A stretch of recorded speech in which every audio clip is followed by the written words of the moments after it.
My name's Gareth Kennedy. I'm one of the directors at Simtars, and I'm giving you an update for Simtars with my colleague Sebastian today. Key messages I'd like to share with you is update for Simtars in 2022, and then we'll spend some time talking about the research and development activity. I'll introduce our new 5-year research strategy, give some current project highlights, and then Sebastian's going to talk about our incident investigation tools that we've been working on. Many of you know Simtars and our role in industry. Just looking at these key points here, we're a contemporary testing, engineering, scientific service provider. We work alongside our colleagues in the regulator side of our business. We collect, we analyze, we share data for serious and designated accidents. We support emergency preparedness and response as one of the key activities that we deliver at Simtars.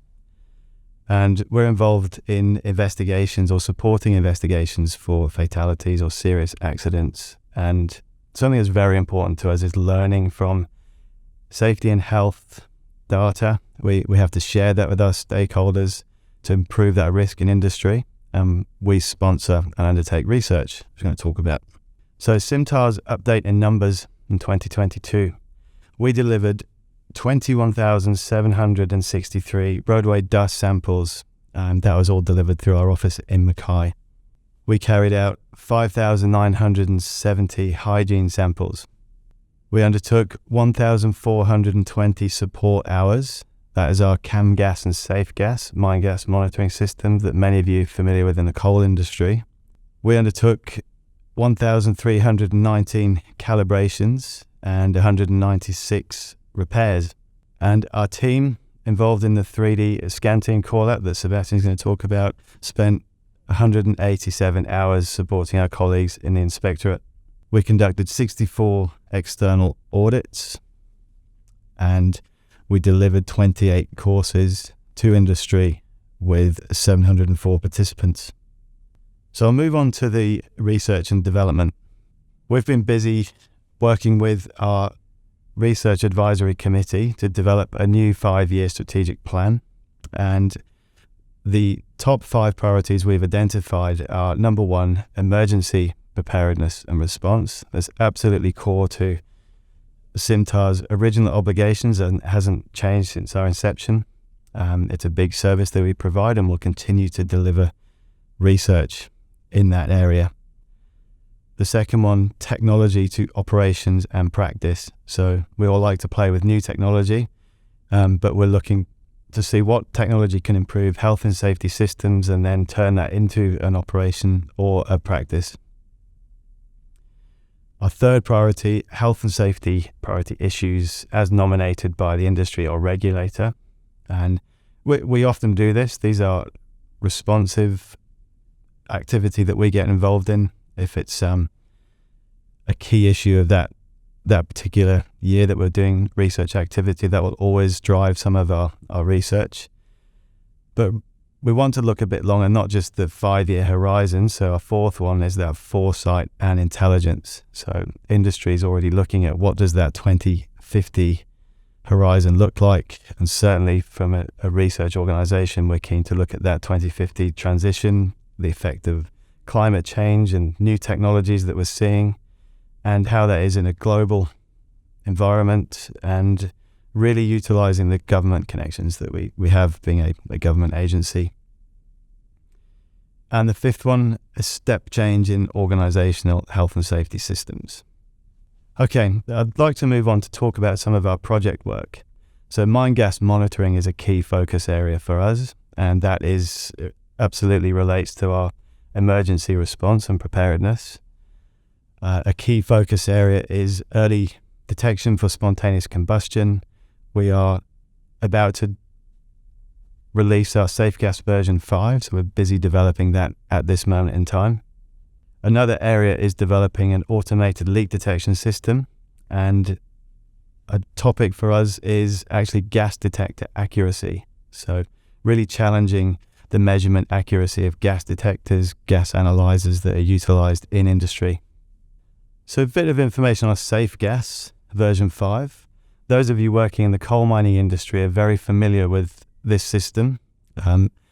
We invested heavily in the version 4, which was to take the old database from a Microsoft Access system into a SQL, but it didn't change the user interface. So we're actually putting a lot of time and money into developing the user interface system to bring it into a modern Microsoft platform. And you can see on this slide, the areas in blue are really where the mine operators are responsible themselves. And we focus in this middle area, this area of green, which are the applications we provide to make the industry's life easier.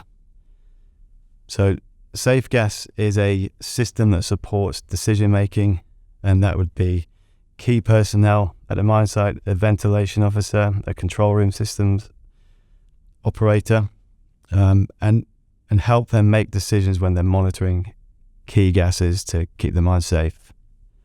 An important research area for us, as I mentioned, is spontaneous combustion, and we're delivering a project at the moment called Mine Gas Analysis. And I'd like to acknowledge also ACARP, who are a key funder and stakeholder for us. They fund a number of our work, so we'd like to acknowledge and thank their input into a lot of the research we do. Now, this particular project, we are testing medium-scale spontaneous combustion, and you're looking on the screen, the fire ladder. So when coal heats and goes through its spontaneous combustion cycle, there's known gases. Since its inception of this area of work years ago, the analytical equipment has significantly changed, so we're going back and revisiting that work and really pushing the boundaries of our understanding.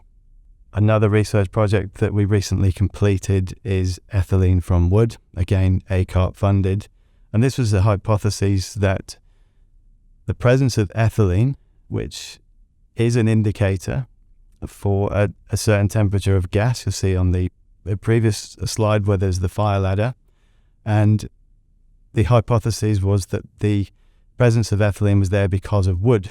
So we tested that to see whether that is possible due to wood or not.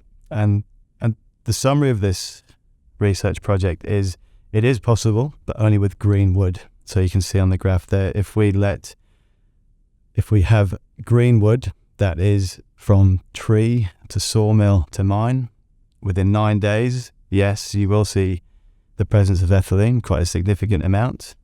But beyond that, as long as it's well cured, it's not an issue, and it's not something that should be considered as part of the wood being present. So it seems like a very short time, but it has happened. We have seen green wood being installed underground in that short time frame previously. I'd like to hand now to my colleague Sebastian, who's going to take us through what we've been developing as an investigation support tool and service for our colleagues in the regulator side of the business. Thank you very much, Gareth. My name is Sebastian. I'm a senior scientist at Simtars, but I also do a lot of the incident investigation work with the 3D scanner software and technology. So I'm going to provide you with a broad overview of what we do, what is actually a three-dimensional scan, what it consists of, and I'm going to give you some examples of actual incidents and what a scan looks like, both as a processed and real time. So what we're actually looking at here is a drill rig that has fallen onto a small utility vehicle. And this is actually not a picture, but a three-dimensional scan. And every one of these pixels here is an individual dot. So when we use our scanner, it has a laser that goes around in a 360. And every time it hits an object, it will come back as an actual point in place and time. And from that, we can actually do advanced analysis and undertake various measurements without having to go back to the scene. And this is important, so when the inspectorate and other researchers go back into these environments, we can do very complex measurements for area, width, height, slopes, and other investigations. So we don't actually have to hold the scene, we can go back into a virtual environment. So since we have started to do this in 2018, we have actually been called out to 22 separate incidents. And that is both a combination of underground mines and surface mines. And on this slide here, what we're showing is not the actual physical color of what the scanner picks up via camera, but the reflectivity of the material. And this is very useful in certain situations, such as underground, when we have very little light. So the red pixels indicate areas of low reflectivity, whereas the yellow indicates high reflectivity. And from this, we can actually see variations throughout the tunnel or the area where there is different substances or different materials that might reflect the light differently. And this gives us a very good overview with very low light conditions of an area. So this is actually a rendered scan video of Grosvenor, and this is the longwall 103 and 104 where there was a ignition. So this video is going through where they've done the rock seal plugs, and this gives you a very good indication of the color that we can get and also the depth of information from these scans. And this is important because some of these areas are only accessible for a very limited amount of time. So any point of time from a week, a month, or years after these incidents have happened, we can go back and investigate and analyze. Additionally, it also helps with learnings, so we can use these as educational tools for safety and incident-related circumstances. So touching back on the analysis, what I actually have here is a rendered picture of that drill rig that had toppled over onto the vehicle, but the software has colored the gradient of the slope from a high point with red to a low point with blue. And what that helps us do is localize deviations on the surface. And that's as useful if there is any high and low points, or if there's anything that has exceeded certain requirements. And this is analysis that you can't undertake with traditional surveying tools or on-site analysis. So this helps provide additional information. Now, what we actually have here is we did a three-dimensional scan of the industry leaders briefing room. And this rendered video is not processed on a computer, but actually taken real time from an iPad.